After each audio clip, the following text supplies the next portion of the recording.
Hello and welcome. This is Art Fuel, and today I'm going to walk through the NSX-T 2.4.1 configuration for Enterprise PKS using the lab guide here on PKS-Ninja-Labs on Github. And I've got my RDP session up, so we have a vSphere environment with NSX-T. Before we get into that, let me just show you how I found this. You come to the PKS Ninja homepage, github.com, CNA Tech, PKS Ninja. And then if you go to courses, you can come here to this PKS the hard way. And again, this isn't saying hard way because it's some sort of challenge, right? We actually give very thorough instructions. So if you have access to a lab environment, you can just kind of follow through the steps, and then you'll get through a manual installation. But we say hard way as opposed to easiest way because this is the manual installation process, and we have some other guides here that cover automated installation processes. So first things first here, that we got to switch from the master branch to our PKS 1.4 branch. Again, master branch is currently devoted to PKS 1.3.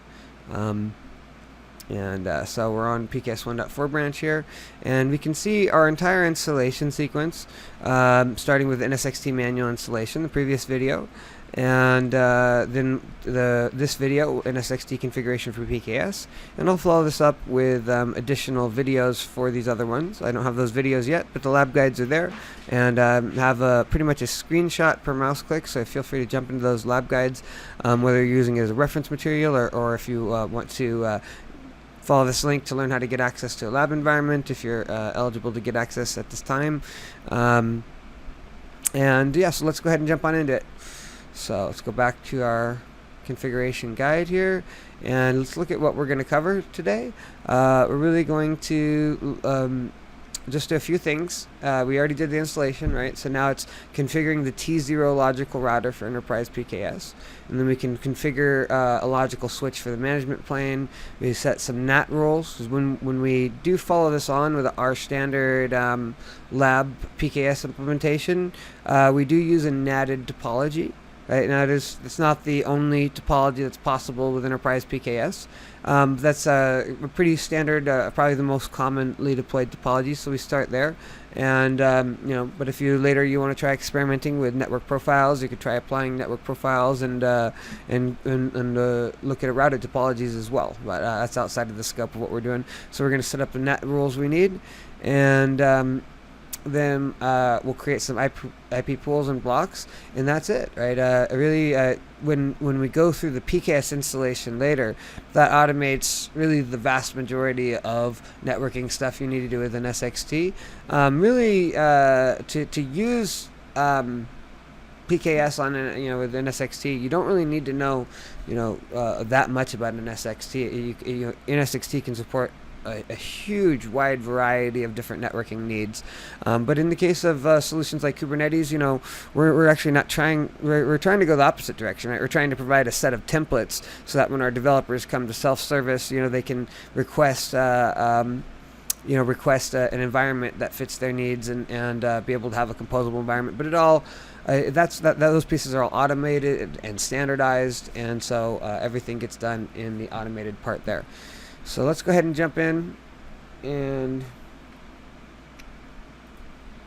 let me pull up my RDP environment here, and we're going to start here with step 1, creating our T0 router. And let's see.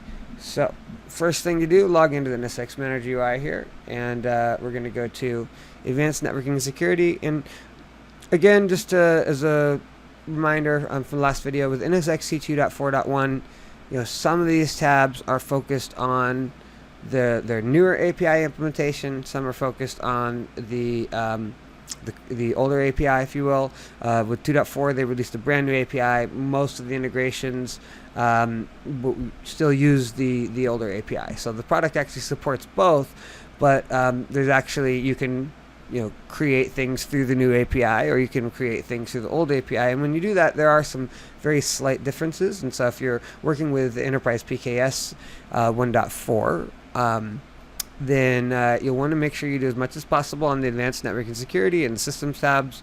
Right? You shouldn't need to go over to these tabs. These tabs, for the most part, use methodologies that that implement the new API. So until, as with PKS 1.5, which is coming out here shortly, I think it's going to use the new API, and then NSX-T 2.5 will be out shortly, and so that aspect will be a little bit more straightforward in the future. But right now it's just going through those transitionary phase. So let's go ahead and we'll click Advanced Networking and Security, and then we're going to go to let's see, Networking, Switching, and we're going to add a switch. So we're going to add a uplink switch for our an uplink logical switch here for the uplink VLAN. Let's see, so we'll call this uplink-VLAN-LS.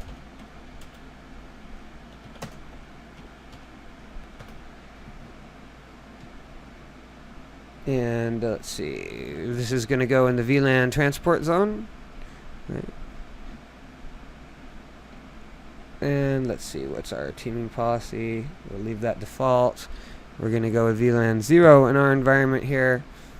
And let's see. Okay. That's step 1.1 in the lab guide if you're following along. Oops. Okay. VLAN field is required. Well, I put a VLAN in there. VLAN, this field is required. It must not have tabbed out of it when I pushed open. There we go. Okay. Now we'll go to our routers tab.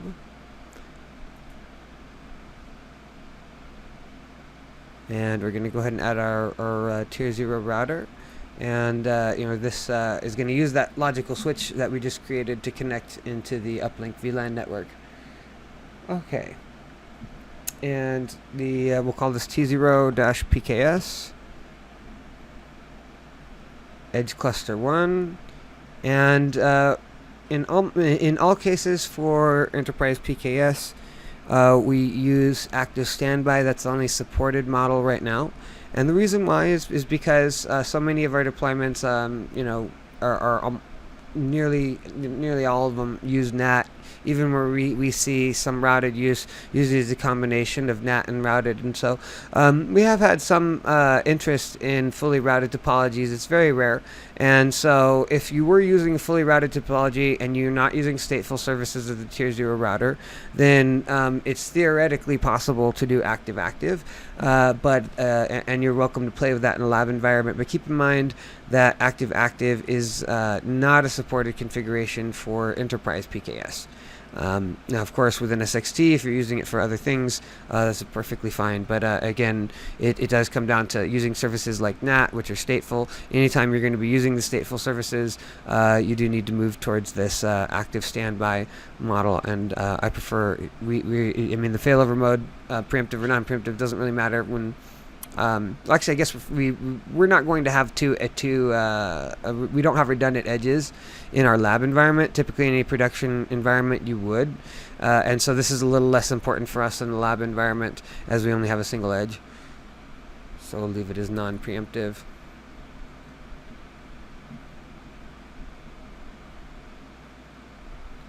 Okay, and then next we're going to go to. Let's see, go to our router here, and we're on step, 1.3 in the lab guide. So we're going to go ahead and create a router port for here, for our uplink. So we'll go ahead and add this, call it T0 uplink-1, and it's a type uplink, and you don't have to worry about MTU. It will decide that on its own here. Let's see. And the transport node is edge TN1. We'll leave the URFPF mode. And subnets, the logical switch is going to be that one we just created a few minutes ago. And then we'll go ahead and scroll down and add a subnet here. 192.168.210.3. And if you're familiar with the lab environment, this is going to be where we interface with the vPod router, which is like a Quagga Linux router that we have in these pods. And that essentially, if you could think of the pod as your vCenter environment, and NSX-T is kind of it's a stub network and typically, if you deploy it in an enterprise production environment, it has a connection point that goes back to the corporate network, and that's essentially what vPod router is to us. I mean, it does go back to our corporate network, but it also fulfills an important role here in us making a lab environment that behaves in a realistic way. And so we'll see later. We'll add a route that connects to the vPod router, which connects to the VLAN, which in our uplink VLAN logical switch is going to provide a conduit there for that traffic to get out up the VLAN interface and into the vPod router. Okay, so we've got 192, 168 now. Prefix length, we're going to do 24. And then we'll add that. And we have to make sure before you make sure you've, tabbed out of those boxes, or it's not going to recognize those values. So we'll go ahead. We added our new router port, and now we'll jump into the, we'll go back to this routing pull-down menu, and then we're going to go to static routes. And here's where we'll feed it a static route to that vPod router, to the vPod router. Let's see. So we're going to do our all zeros for a default. And for our next hop, we'll add 192.168.210.1. And let's see. And then we'll go ahead and click add. Okay, now we have our static route. Create our enterprise. Next, if you're following along the lab guides, we just finished step 1.6. And now we're going into step 2, which is creating the logical switches for the PKS management, and also the T1 router for the PKS management plane network. So first things first, we'll go back into switching, and we'll add our logical switch. And every time a virtual machine gets deployed into our enterprise PKS management network, it will get deployed onto this network. So we'll call this ls-pks-management, and it's going to be overlay TZ, right? And everything else is default. We'll leave add. And let's see. Next, we'll go ahead and create our tier 1. So back into the routers tab. Okay, and then let's go ahead and add a tier 1 router. We'll call this one T1-PKS-management, and it's going to connect to our T0-PKS network and run on our edge cluster 1 edge nodes. Okay, and that's all we need to fill out here, and we can press add. Okay, we added our T1. Now we'll go ahead and configure this T1, kind of a similar configuration. We're going to add a router port here. So if we look, configuration, router ports. And we do have a linked port into our T0, and we're also going to add a management port here. If we want to access this directly via IP, then we can do that as well. So let's go ahead and add our logical router port. We'll call this ls-pks-mgmt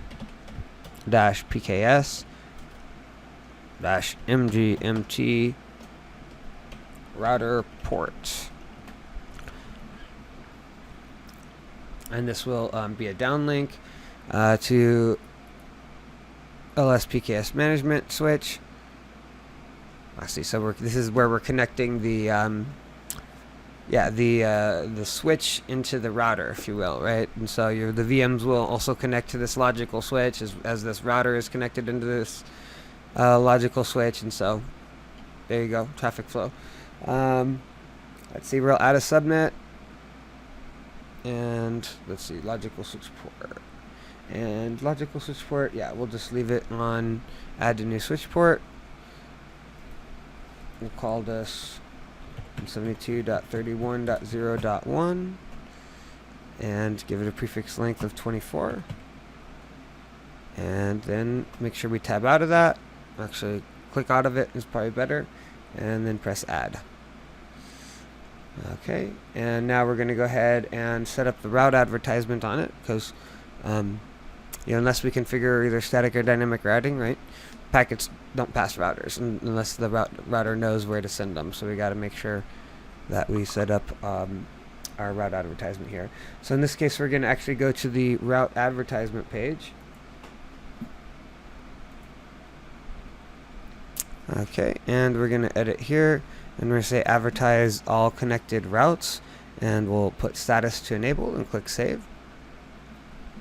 Okay, and the NSX-T takes care of the rest of this, right? It's going to make sure that these routes get advertised to the T0, and the T0 will add those routes to its routing table.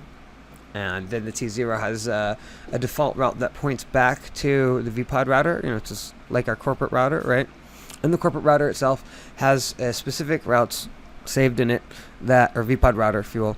The vPod router has the route saved that it needs to for when it needs to send traffic across this T0. And the main routes that are actually routed to T0 are actually the external NAT. So internally we have this 172.31.0.1 network. As we saw, we configured this with that address, right? But as traffic traverses the T0, on the T0 will apply NAT, and then that'll translate it to where hosts that are outside of this private PKS network will access it via that 1040.14 network. And it doesn't matter, that's just the arbitrary IP address range that we chose to use for that purpose, and that NAT translation will take place at this T0.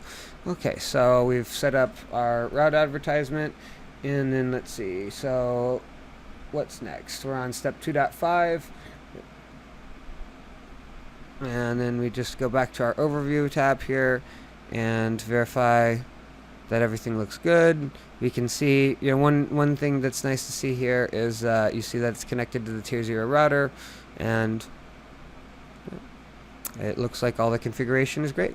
So from here we can move on. That is the end of step 2 in the lab manual. So we're moving on to step 3.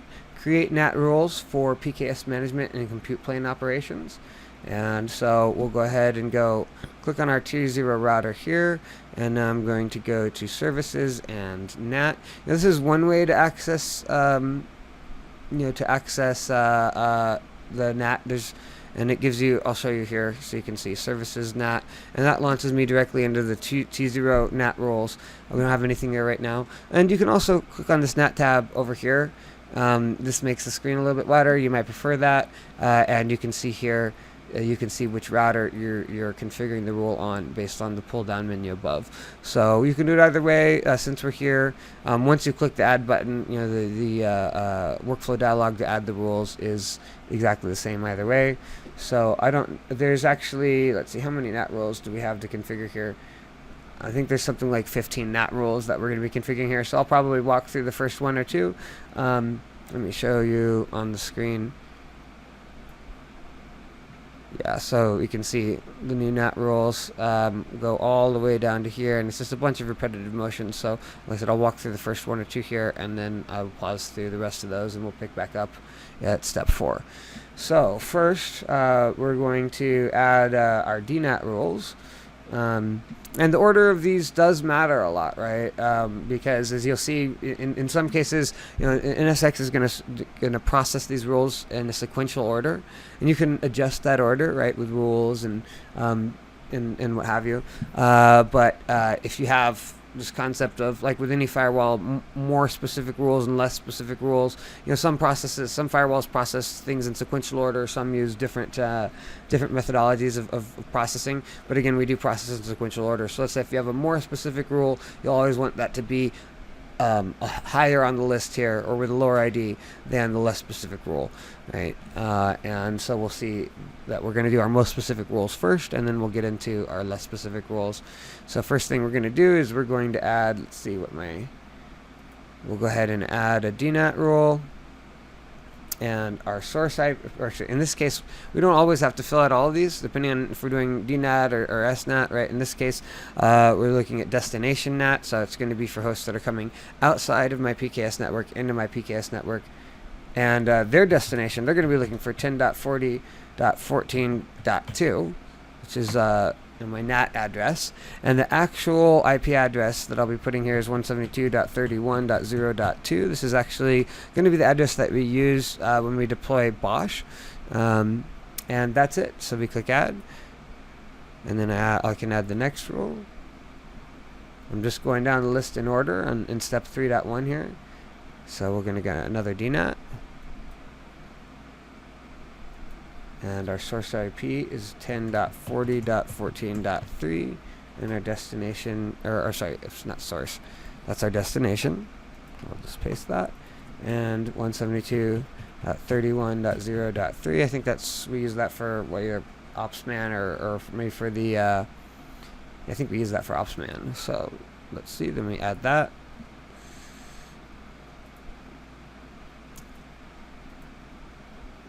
And our destination 1040.14.4 and 172.31.0.4. I believe we used that one for the PKS API VM. And finally, the last DNAT role.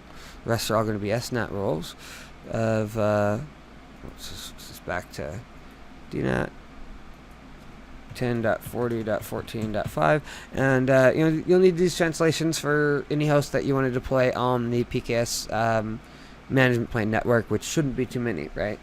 You should really only have PKS management plane and the integrations that should be on that network. So 1040.14.5 and 172.31.0.5. I'll add that.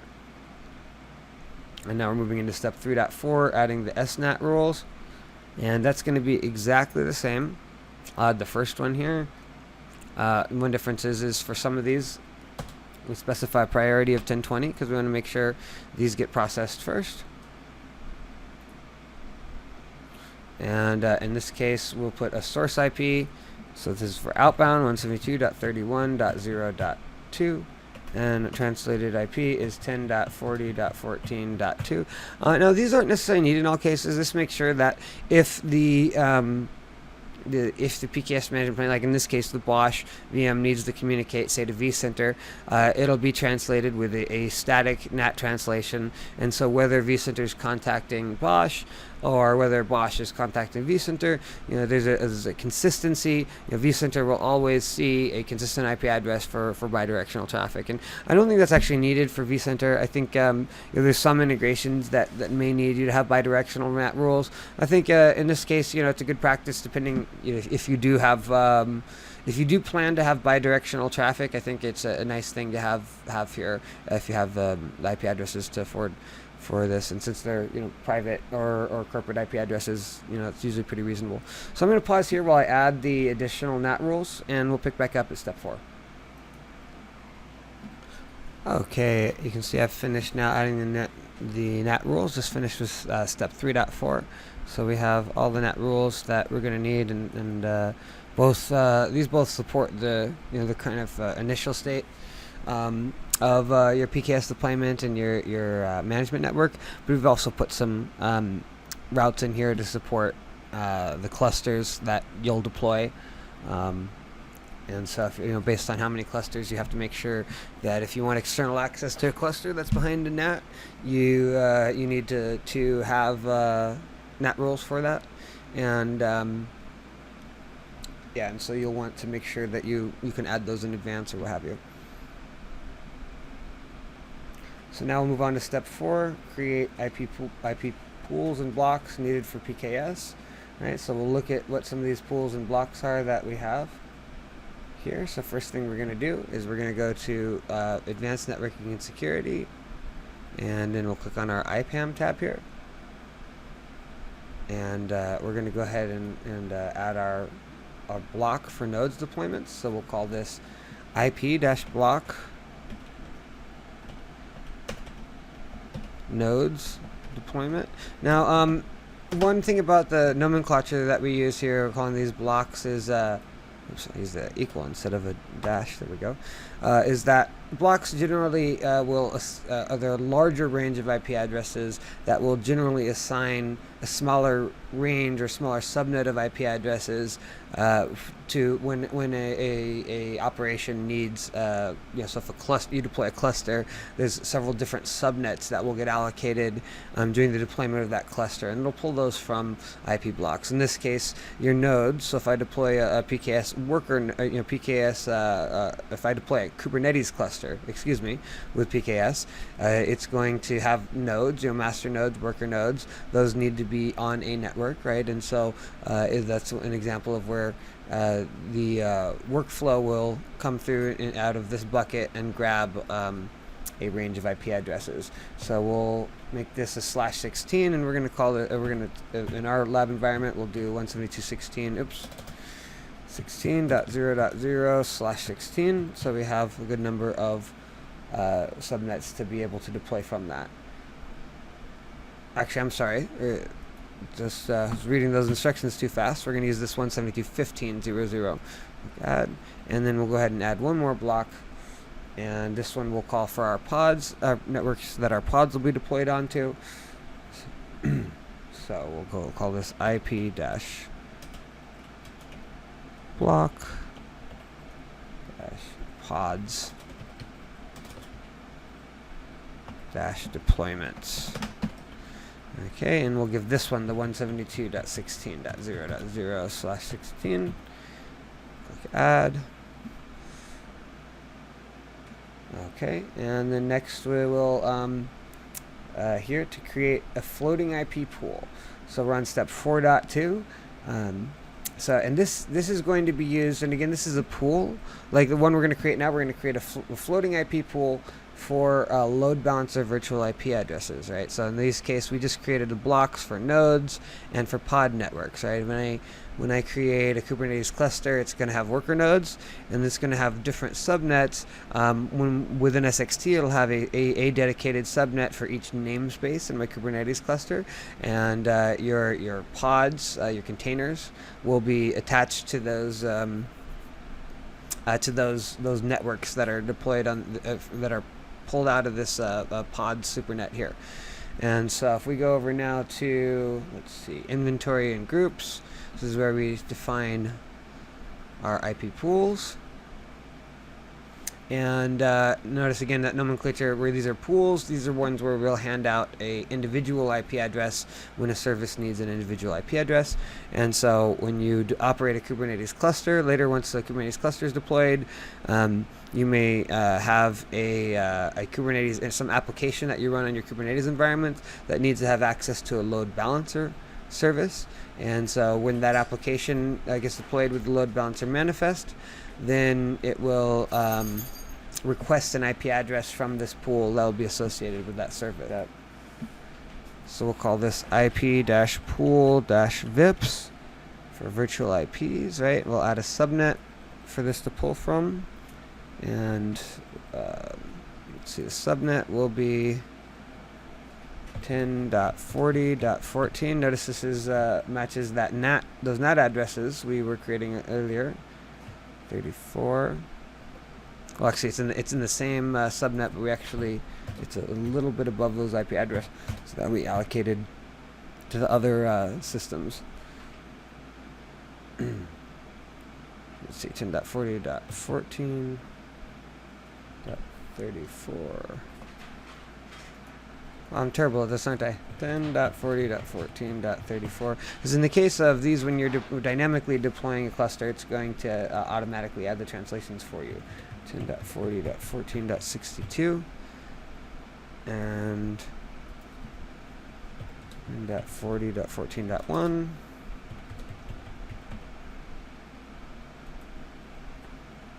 and 10.40.14.32/27, and standard lab DNS server 92.168.110.10, and corp.local over here. Oops. Come on. Okay. good catch. I wrote gateway here as 10.40.14.1 in the documentation. But again, let me just pull up my subnet calculator over here, manually run that to figure out what. So that's obviously not correct with the /27 subnet. So this should correctly be on the gateway.33. And then we'll click add. Okay, and that actually completes the configuration steps needed for us to begin the deployment of PKS. And PKS will do some additional configuration and setup of NSX-T, but the rest of it gets automated. So that's kind of like our one time, or occasionally if we need to adjust like add IP addresses to these pools, we may occasionally need to revisit this. But most of the setup we've done so far is largely a one-time thing, and then with ongoing enterprise PKS operation, the rest is mostly automated. And we will continue in the next video with PKS Phase 1 installation. So thank you for joining, and stay tuned.